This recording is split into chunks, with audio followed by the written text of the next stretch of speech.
दापोलीचे माजी आमदार संजय कदम यांनी शिंदेंच्या शिवसेनेमध्ये पक्षप्रवेश केला।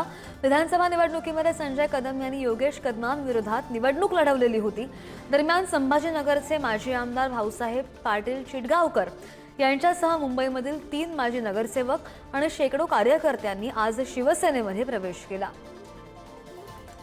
आणि पक्षप्रवेशाची ही दृश्य रक्षक शिवाजी महाराज संभाजी महाराज यांच्या पावलावर पाऊल हा महाराष्ट्र 2.5 वर्षामध्ये 3000 कोटी रुपये देणारा मुख्यमंत्री मी पहिला मुख्यमंत्री म्हणून बघितला वैजापूर गंगापूर तालुक्याला।